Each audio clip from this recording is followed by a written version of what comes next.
it's not making a single sound, they could hear it all, and all that kind of thing worked. It's not a super huge hall, but it's still big enough that it's a little bit reverby, so you're not going to get an incredible groove going in a place like that. Around the same time, in the early part of the last century, the kind of music took another kind of diverged into, had these other venues all of a sudden appeared parallel to live performance venues, and I would say this is one of them. This is a little radio, and in order to get things on the little radio, you use these little mics, and well,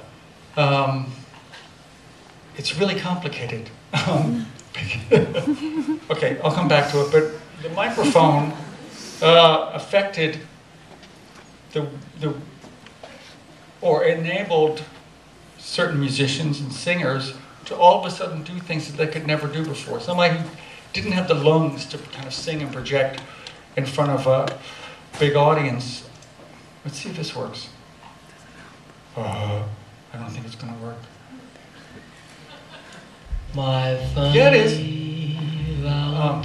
So this is Chet Baker.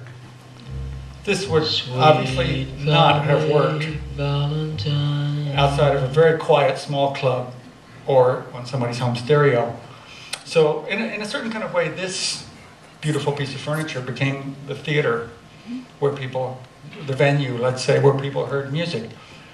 What to me seems unfair is that musicians like myself were expected to make music that works on that piece of furniture and also works in a club or a concert hall or theater or whatever.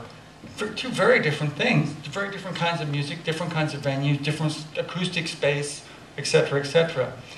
Well, we all know that there's plenty of bands that sound great live and don't sound great on record, and vice versa. And it's no wonder. Yeah, if this is your theater, and then the next day you're supposed to play in some place very different with a lot of people in it, well, it's kind of a unfair task. Recorded music also allowed music to be taken to venues to be created that didn't have stages, that didn't feature live music whatsoever. A jukebox in a bar, something like that people would dance to. That was a kind of venue. This is a disco, and this kind of thing allowed like hip hop to evolve out of using kind of pre-recorded music as a source, but it came out of clubs, and again, the context was extending the breaks, extending the one section that was really working for the dancers, and making that longer. I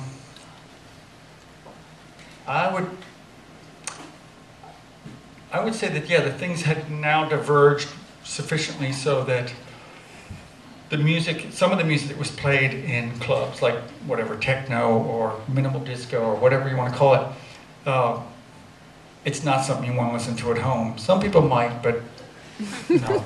I would say, no, this is music specifically for that place and that time and maybe those drugs. But, but then there's other music that you listen to at home. This is where some very popular music ended up in venues that sonically sound terrible. But, well, technology has made it so they don't sound as terrible as they used to, but it's still pretty bad. Well, it's not primarily an acoustic experience, I would say. It's more a social experience. And I would say that, you know, arena bands write arena band music. And it has a certain tempo. There's a certain, it's not going to be rhythmically too complex because all that's going to get mushed up in the sound.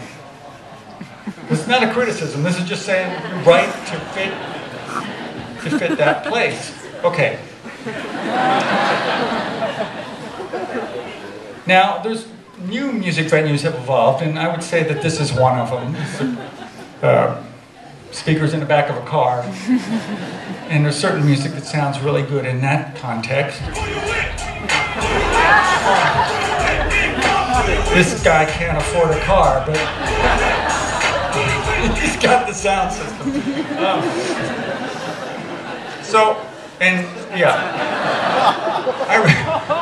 I would say this kind of music, you know, of course, there's a lot of bass,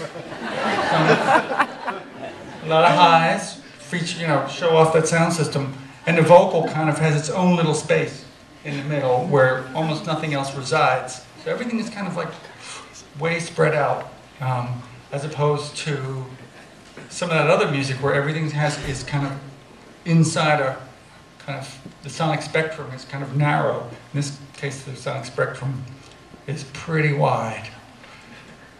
Okay, this is the last kind of, whatever, contemporary music venue. This is an MP3 player. I guess this is for Christian music.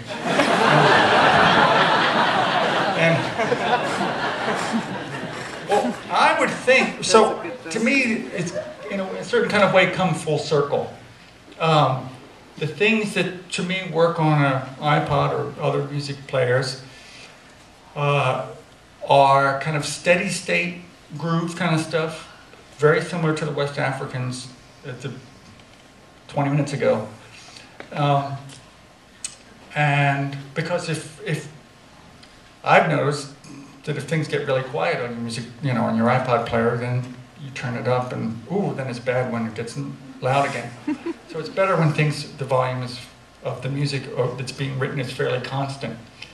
Because it's right in your ears, it also kind of relates to the everybody be quiet in the concert hall kind of vibe. Because you can hear, all of a sudden hear every little detail, or fairly, unless you're, depending on what subway you're on. You can kind of hear a lot of details in the music that you really would miss in a live performance. So I would expect that people would write stuff that is kind of groove oriented, but there's a lot of detail going on. I don't have great examples. I mean, I do have some, but it seems like it's too early to figure this part out.